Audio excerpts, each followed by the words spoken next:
wabarakatuh. Perkenalkan, saya Saidatul Khairida, SSI MT, salah satu dosen di Prodi Teknik Geomatika, Fakultas Teknik Universitas Dr. Sutomo, Surabaya. Di sini saya akan menjelaskan salah satu mata kuliah yang saya ampuh, yaitu mata kuliah mitigasi bencana. Mata kuliah mitigasi bencana merupakan mata kuliah pilihan dengan kode GM 8264 dengan bobot 3 SKS yang tersedia di semester ganjil, yaitu semester 7. Adapun materi pembelajaran pada mata kuliah ini yakni yang pertama konsep pengurangan risiko bencana, yang kedua mitigasi bencana gempa bumi, yang ketiga mitigasi bencana tsunami, yang keempat mitigasi bencana gunung api, yang kelima mitigasi bencana longsor, yang keenam mitigasi bencana banjir, yang ketujuh mitigasi bencana kekeringan, dan yang kedelapan mitigasi bencana erosi. Adapun capaian pembelajaran pada mata kuliah ini yakni mahasiswa mampu menjelaskan konsep pengurangan risiko bencana serta peran metode dan teknologi geomatika dalam upaya mitigasi bencana. Yang kedua, mahasiswa mampu mengumpulkan, mengelola, menganalisis, dan menginterpretasikan data spasial maupun non-spasial yang berkaitan dengan bencana alam dengan menggunakan metode dan teknologi geomatika. Yang ketiga, mampu mengambil keputusan dan menyusun rekomendasi mitigasi bencana secara tepat berdasarkan hasil analisis informasi dan data menggunakan berbagai metode dan teknologi geomatika sesuai dengan situasi dan kondisi wilayah. Adapun metode pembelajaran yang saya gunakan pada mata kuliah ini ada dua, yakni metode sinkronus dan metode asinkronus. Metode sinkronus yakni metode pembelajaran yang dilaksanakan secara tatap muka, secara langsung antara dosen dan mahasiswa melalui kegiatan perkuliahan, diskusi, tanya jawab, dan presentasi. Kemudian yang kedua adalah metode asinkronus, yakni pembelajaran secara mandiri dengan menerapkan PJBL, yakni Project Based Learning, yakni mahasiswa merancang penelitian ilmiah dengan menggunakan metode yang sesuai dan menghasilkan artikel ilmiah. Kemudian untuk pengumpulan tugas, kuis, dan ujian dilakukan melalui platform e-learning.unitomo.ac.id. Meskipun perkuliahan ini dilaksanakan secara tatap muka, penggunaan platform e-learning tetap diterapkan untuk mendukung pengelolaan pembelajaran mulai dari distribusi materi, pengumpulan tugas, hingga pelaksanaan penilaian. Untuk teknik penilaian mata kuliah meliputi observasi, partisipasi, unjuk kerja, dan tes tulis. Dan untuk sistem penilaian mata kuliah meliputi satu, aktivitas partisipatif sebesar 20%, yang kedua hasil proyek sebesar 30%, dan yang ketiga pengetahuan atau kognitif yang meliputi tugas 20%, kuis 10%, UTS 10%, dan UAS 10%. Berikut video hasil rekaman mata kuliah mitigasi bencana pada pertemuan kedua. Assalamualaikum warahmatullahi wabarakatuh. Selamat pagi. Alhamdulillah hari ini kita bisa bertemu lagi ya di perkuliahan kedua ya, pertemuan kedua, di mana pada pertemuan kedua ini kita akan belajar terkait dengan gempa bumi. Nah, namun sebelum masuk ke pertemuan, membahas materi pertemuan kedua, saya ingin ada salah satu di antara kalian yang mau mereview singkat ya terkait dengan materi di pertemuan satu. Mungkin Mas Salman, silakan. Baik, terima kasih Bu Rida. Di sini saya akan mereview singkat terkait konsep pengurangan resiko bencana. Apa sih itu resiko bencana? Risiko bencana merupakan hasil interaksi antara tiga faktor utama, yaitu ancaman, kerentanan, dan kapasitas. Jadi, jika ancaman dan kerentanan itu lebih besar, maka risikonya juga lebih besar. Dan kalau kapasitas itu lebih besar daripada ancaman dan kerentanan, maka risikonya itu lebih kecil. Ya baik, saya rasa kalian masih ingat ya materi terkait pertemuan satu, yakni terkait dengan konsep dasar dari pengurangan risiko. Baik, sekarang kita masuk langsung ke materi pertemuan kedua, yakni gempa bumi. Nah, sebelum kita masuk ke materi lebih lanjut, di sini saya akan menjelaskan terkait dengan tujuan pembelajaran di mana dari pembelajaran ini diharapkan nanti mahasiswa mampu menjelaskan dan menganalisis konsep bencana gempa bumi, mulai dari definisi gempa bumi, kemudian jenis-jenis gempa bumi, kemudian proses gempa bumi, parameter gempa bumi, dan bahaya gempa bumi. Nah, sebelum itu dari sini kita perlu ketahui dulu tentang peta seismotektonik Indonesia, karena kan kita berada di Indonesia ya. Nah, Indonesia ini merupakan negara yang rawan terjadi gempa, dan kita sendiri tidak punya pilihan lain, harus menghadapi serta menjadikan gempa itu sebagai bagian dari hidup kita. Karena kalau kita lihat dari peta ini, Indonesia sendiri itu berada di 3 lempeng tektonik besar, yaitu lempeng India Australia yang terletak di selatan Indonesia, di mana dia kecepatannya per tahun yaitu 5-6 cm per tahun, dan dia akan bergerak naik ke atas menunjam di bawahnya lempeng Eurasia. Nah, lempeng Eurasia ini itu dia relatif diam. Kemudian lempeng India Australia dia menunjam di bawahnya lempeng Eurasia. Kemudian dari arah timur itu ada lempeng Pasifik. Nah, jadi dia pergerakannya seperti ini. Oleh karena itu, kalau kalian lihat di sini, itu ada warna kuning, kemudian warna merah, warna hijau. Nah, ini merupakan historis dari beberapa kejadian gempa bumi yang ada di Indonesia. Jadi kalian bisa bayangkan ya, betapa banyaknya gempa yang terjadi di Indonesia, gitu ya. Dan di sini itu ada garis yang warna merah. Garis warna merah ini merupakan zona ring of fire, yaitu tempat di mana aktivitas tektonik itu aktif, di mana di situ terjadi tumbukan antar lempeng. Kalau di selatan Jawa, selatan Sumatera itu tumbukannya berupa tumbukan subduksi ya, antara India Australia dengan Eurasia. Oleh karena itu di sini yang warna merah ini itu disebut sebagai zona ring of fire.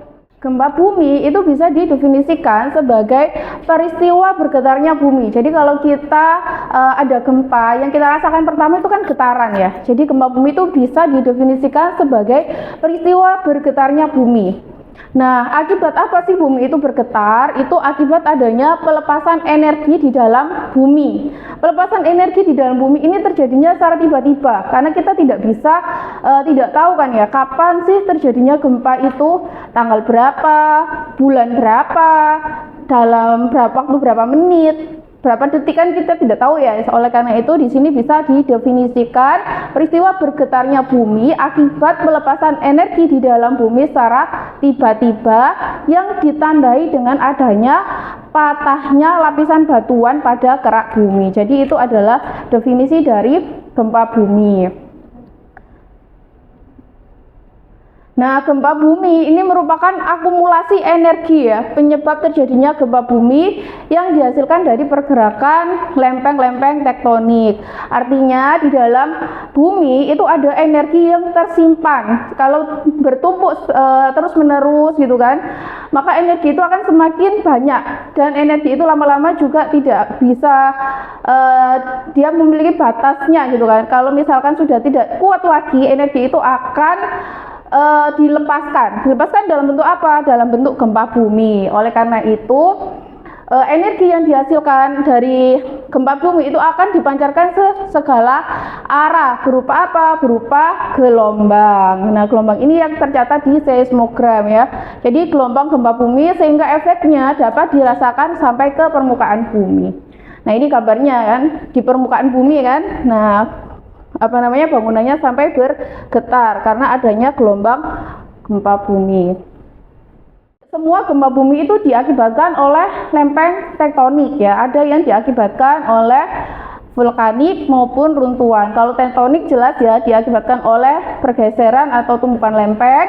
Kalau vulkanik itu diakibatkan oleh peristiwa atau aktivitas yang terjadi di gunung api, misalnya pergerakan magma yang menuju ke permukaan. Kalau runtuhan itu misalnya runtuhnya gua, kemudian runtuhnya terowongan dan sebagainya, itu kan bisa juga mengakibatkan gempa bumi. Kemudian berdasarkan kedalaman sumber gempa.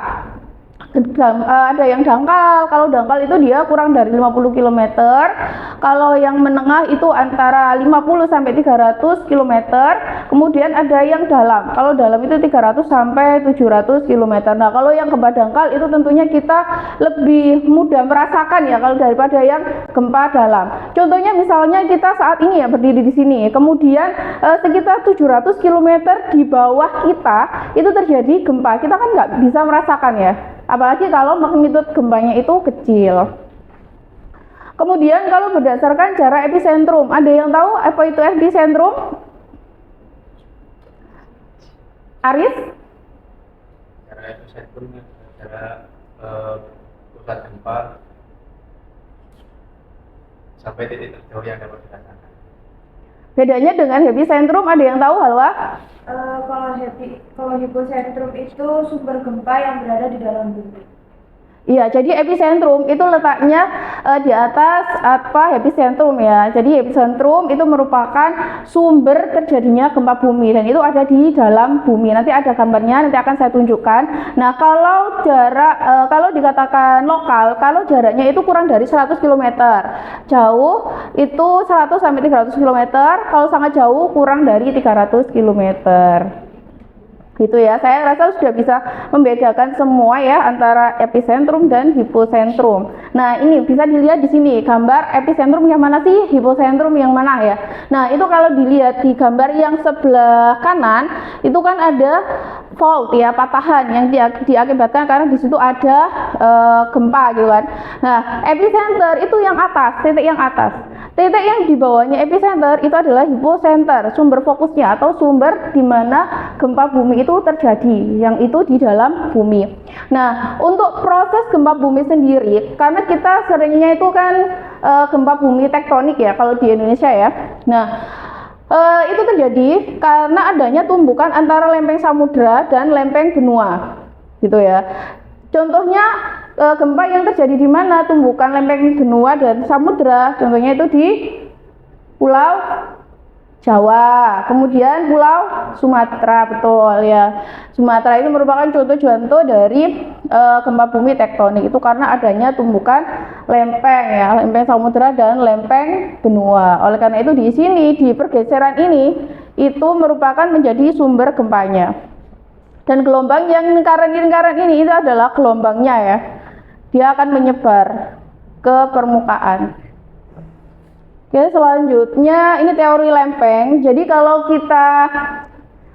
kalian belajar geologi ya waktu semester 1 itu kan ada lempeng yang saling menumbuk, ada yang saling memisah, ada yang dia bergeser gitu kan, ada yang subduksi. Kalau tumbukan subduksi ya, kemudian ada yang saling menjauh divergen dan ada yang saling bergeser atau transform. Nah, kalau kita lihat di sendiri, lempeng itu di mana sih? Lempeng itu ketebalannya itu sampai di litosfer. Kalau kerak Bono itu kan lapisan bumi yang paling luar ya. Di bawahnya kerak bumi kan ada litosfer. Nah, jarak lempeng itu dia antara kerak bumi sampai litosfer ini. Kalau kita lihat di gambar ini ya, peta sebelah kanan, di situ ada arah pergerakan lempeng. Nah, kalau dia lempengnya itu saling menumbuk atau subduksi, itu digambarkan dengan panah yang saling menumbuk seperti ini. Kalau yang saling menjauh, dia digambarkan dengan yang panah saling menjauh. Kalau yang bergeser, itu ditunjukkan dengan yang panah bergeser ini, gitu ya. Jadi kalau misalnya membaca peta, di situ ada arahnya panahnya itu saling menjauh, atau saling mendekat, atau saling bergeser. Itu menunjukkan di situ ada proses subduksi, atau proses divergen, atau proses transform, gitu ya. Nah, selanjutnya elastic rebound teori. Nah, teori ini itu merupakan teori yang menjelaskan bahwa gempa bumi itu merupakan atau dihasilkan dari pelepasan energi di dalam kerak bumi yang diakibatkan oleh adanya deformasi yang terjadi secara terus menerus. Kan kalau tadi itu di peta seismisitas itu kan ada gambar pergerakan lempeng Indo-Australia, kemudian lempeng Pasifik. Kalau misalkan Indo-Australia kan itu ya sekitar 7 sampai 10 cm per tahun, itu kan dia bergerak terus menerus ya. Nah, yang di sini di gambar yang awal itu dia belum diberi tegangan apa-apa. Jadi tidak ada misalnya kalau kita bawa bawa ini ya, HP sama ini ya. Kalau misalkan ditumbuk seperti ini, kalau dikasih tegangan terus menerus dia kan akan bergeser. Nah, sama juga dengan itu ya. Dengan ini. Kalau yang kedua, yang pertama ini tidak diberi tegangan apapun. Kemudian kalau yang kedua itu dia diberi tegangan, maka dia akan bergeser. Gitu kan? Mengalami deformasi. Kemudian yang ketiga, itu ketika batuan itu sudah tidak bisa menahan energi yang tersimpan di dalam, maka dia akan mengalami patahan dan terjadilah gempa bumi. Setelah gempa bumi itu terjadi, maka apa yang akan terjadi? Yaitu adanya sesar ya. Makanya yang kita kenal sesar itu ya awalnya seperti ini. Jadi teorinya menggunakan teori elastic rebound.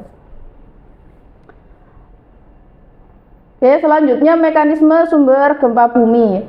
Nah, ini terkait dengan jenis-jenis patahan ya. Jadi patahan itu kan ada yang patahan naik, patahan turun, patahan geser, dan patahan gabungan antara patahan naik dan patahan geser, atau patahan turun dengan patahan geser. Kalau yang nomor 1 itu dia patahan turun ke bawah. Nah, yang bidang sini itu dia diam. Yang ini diam ya, ini juga diam. Yang ini diam, ini diam. Jadi yang bergerak itu yang ini. Footwall namanya. Kalau misalkan dia bergeraknya naik turun, berarti dikatakan patahan turun. Kalau nomor 2 dia bergeraknya naik, dikatakan patahan naik. Kemudian yang nomor 3 sebelah sana dia bergeser ya. Jadi dia dikatakan patahan strike slip fault atau patahan mendatar. Kalau ini kombinasi itu kalau kita lihat di nomor 4 ini turun dan geser gitu ya, atau biasanya dikenal dengan oblique fault gitu. Jadi gelombang primer kalau di sini itu yang pertama datang itu di sini. Nah, ini adalah gelombang P atau primer. Ya, gitu ya, dengan kecepatan 5 sampai 8 km per detik, dan dia bisa merambat melalui semua medium, baik itu medium padat, cair maupun gas. Nah, kalau yang sekunder itu yang di sini. Nah, itu ya yang datang kedua ya, yang dengan kecepatan 3 sampai 5 km per detik. Dia hanya bisa merambat melalui medium padat saja. Nah, yang tinggi itu gelombang apa? Yang tinggi itu adalah gelombang permukaan. Gelombang permukaan itu gelombang gabungan antara transversal dan longitudinal. Kalau longitudinal itu dia rambatan gelombangnya itu searah dengan arah rambatannya ya. Kalau yang transversal dia tegak lurus. Jadi misalnya kalau yang longitudinal itu dia searah dengan arah perambatannya seperti ini. Nah, kalau yang transversal dia seperti ini ya. Nah, ini transversal, ini longitudinal gitu ya. Nah, yang pertama kali terekam di seismogram itu yang gelombang primer. Nah, ini gambarannya ya. Kalau kalian lihat, ini gelombang P, arah rambatannya seperti ini. Jadi kalau di sini ada rumah, dia cuma bergetar aja rumahnya. Kalau gelombang S, rumahnya kalau dilewati gelombangnya, rumahnya sampai seperti itu. Jadi dia rumahnya ikut bergelombang. Nah, coba kalau kita lihat di survive wave, dia bisa sampai merobohkan rumah. Nah, yang berbahaya itu yang gelombang S ya, survive. Dimana gelombang survive itu ada 2, ada yang low dan relax. Itu tergantung dengan arah gerakan rambatan gelombangnya ya. Kalau yang low itu dia bergeser seperti itu, kalau yang relax dia berputar. Nah, itu yang merusak ya. Kalau merusak bangunan itu yang relax, gelombang permukaan. Nah, ini gambarannya ya. Kalau misalkan ada gempa bumi pada patahan mendatar, nah dia akan patah seperti ini.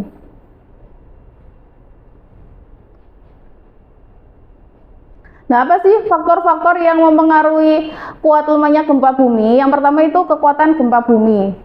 Jadi misalnya magnitudenya itu 7. Kalau misalkan 7 kemudian dia itu dangkal dan terjadi di laut, tentunya dia bisa berpotensi membangkitkan tsunami. Kemudian kedalaman gempa. Kedalaman gempa kalau misalkan dalam termasuk jenis dalam, maka kita bahkan tidak bisa merasakan. Tapi kalau misalkan dangkal, kita bisa saja merasakan getaran yang diakibatkan oleh gempa tersebut. kemudian jauh nggak dari epicentrumnya, dan juga kondisi geologi setempat gitu ya, tergantung dari jenis batuannya. Selanjutnya ini pengukuran gempa bumi. Kalau kalian mungkin pernah dengar ya istilah magnitudo dan intensitas ya. Nah, magnitudo dan intensitas itu sebenarnya berbeda ya. Jadi bukan suatu hal yang sama. Kalau magnitudo ini ukuran kuantitatif dari energi yang dilepaskan oleh gempa bumi di pusat sumber gempanya atau hipocentrum. Dan ini angkanya bersifat objektif karena dia diukur. Jadi kalau magnitudo itu diukur ya dengan menggunakan alat. Kalau dengan skalanya itu biasanya dinyatakan dengan skala Richter atau skala magnitude moment. Kalau yang intensitas itu tentang itu dia bersifat subjektif. Jadi dia tidak diukur dengan menggunakan alat, tapi tergantung dari pengalaman manusia dan kerusakan yang terjadi di daerah itu. Jadi seberapa kuat sih efek gempa yang dirasakan oleh manusia, bangunan maupun alam yang ada di lokasi itu. Misalnya rumahnya roboh, kita di sini misalnya merasakan getaran aja gitu kan. Atau sampai misalnya bangunan misalnya kacanya pecah dan lain sebagainya. Jadi tidak diukur menggunakan alat ya. Jadi hanya tergantung pada pengalaman manusia yang terdampak bencana tersebut. Dan skala yang digunakan itu skala MMI ya. Nah, ini akibat yang ditimbulkan oleh gempa bumi. Yang pertama bisa mengakibatkan getaran atau guncangan tanah. Kemudian likuifaksi. Contohnya itu yang pernah terjadi di Palu. Jadi likuifaksi itu merupakan tanah yang padat, itu dia mengalami kehilangan kekuatan akibat adanya gempa. Nah, ini biasanya terjadi di tanah yang berpasir ya kalau likuifaksi. Kemudian gempa itu juga bisa mengakibatkan tanah longsor. Kalau di laut ya bisa berpotensi membangkitkan tsunami. Kemudian secara tidak langsung itu ya bisa mengakibatkan bahaya sekunder, contohnya arus pendek, gas bocor, kebakaran. Itu merupakan akibat-akibat dari gempa bumi.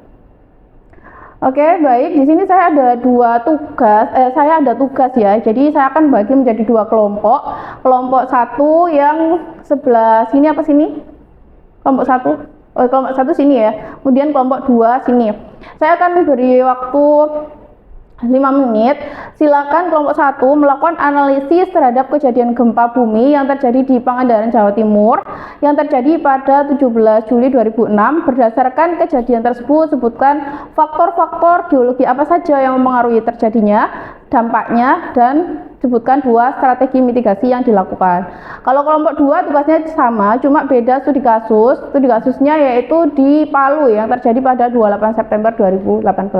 Silakan secara berkelompok dikerjakan. Analisis dari kejadian gempa Pangandaran pada 17 Juli 2006. Gempa terjadi sekitar pukul 15.19 WIB. Terjadi gempa bumi tektonik berkekuatan 7,7 MW di Samudra Hindia sekitar 180 sampai 200 km di selatan Pangandaran. Gempa ini memicu tsunami yang menerjang pesisir Jawa, terutama Pangandaran, Cilacap, Kebumen, dan sekitarnya. Yang kedua yaitu faktor geologi yang mempengaruhi terjadinya gempa. Di sini saya akan menyimpulkan terkait 2 strategi mitigasi bencana. Yang pertama, peningkatan sistem peringatan dini tsunami atau yang bisa disebut early warning system. Pemerintah memasang dan mengembangkan sistem peringatan dini yang meliputi jaringan seismograf, buoy tsunami, earthquake, pusat informasi BMKG yang bertujuan agar masyarakat memperoleh informasi tsunami secepat mungkin sehingga dapat segera melakukan evakuasi. Yang kedua, edukasi dan jalur evakuasi tsunami yang meliputi penyusunan peta bahaya tsunami, pengembangan jalur dan rambu evakuasi, pembangunan tempat evakuasi sementara atau bisa disebut PES, simulasi evakuasi secara berkala, pendidikan kebencanaan kepada masyarakat. Dengan adanya edukasi dan latihan evakuasi, masyarakat dapat mengenali tanda-tanda tsunami dan mengetahui lokasi yang aman untuk menyelamatkan diri. Ya, oke. Baik, terima kasih kelompok 1. Kelompok 2 mungkin bisa memberikan applause ya untuk kelompok 1. Siapa yang mau menyampaikan?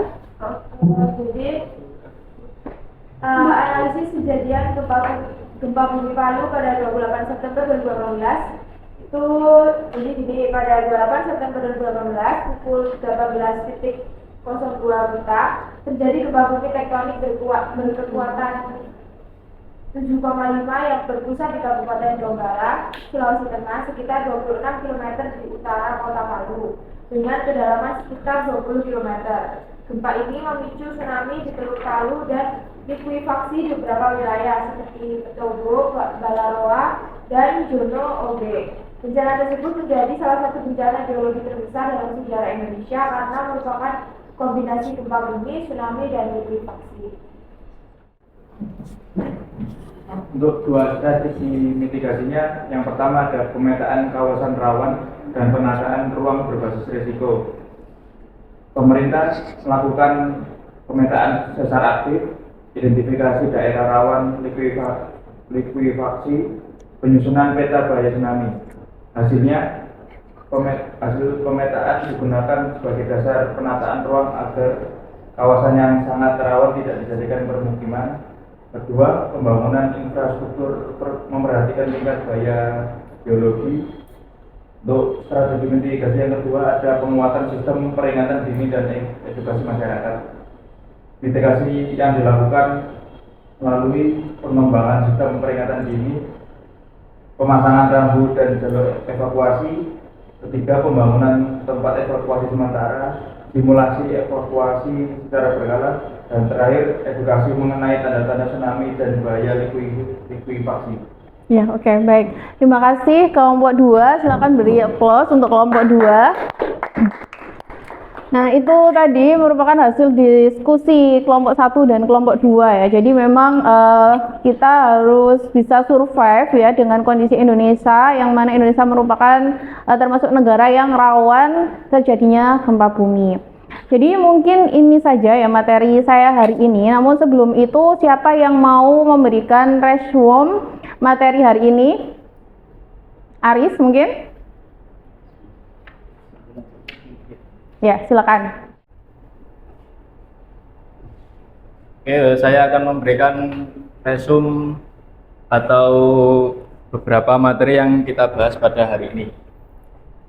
Gempa bumi adalah peristiwa bergetar bumi akibat pelepasan energi di dalam bumi secara tiba-tiba yang ditandai dengan patahnya lapisan batuan pada kerak bumi. Ya, jenis-jenis gempa bumi yaitu dapat dibedakan menjadi 3, yaitu berdasarkan penyebabnya, berdasarkan kedalaman sumber gempa, dan berdasarkan jarak epicentrum. Sudah ada yang, ya terima kasih Mas Aris. Ada yang mau menambahkan mungkin? Ika? Saya akan menambahkan resum dari Aris, yaitu ada gelombang ketika terjadinya gempa. Yang pertama ada gelombang primer, yang kedua ada gelombang sekunder, dan yang ketiga ada gelombang permukaan. Nah, gelombang yang bisa mengakibatkan kerusakan itu ada di gelombang permukaan. Selanjutnya ada faktor-faktor yang mempengaruhi kuat lemahnya gempa bumi. Yang pertama ada kekuatan gempa bumi, yang kedua ada kedalaman gempa bumi, yang ketiga jauh dari epicentrum, dan yang keempat ada kondisi geologi setempat. Ya. Baik, demikian materi yang bisa saya sampaikan hari ini. Sebelum kita tutup, mari kita akhiri perkuliahan ini dengan berdoa sesuai keyakinan masing-masing. Berdoa mulai. Berdoa selesai. Terima kasih atas perhatiannya, dan kurang lebihnya saya mohon maaf kalau ada salah kata. Saya akhiri. Wassalamualaikum warahmatullahi wabarakatuh. Waalaikumsalam warahmatullahi wabarakatuh.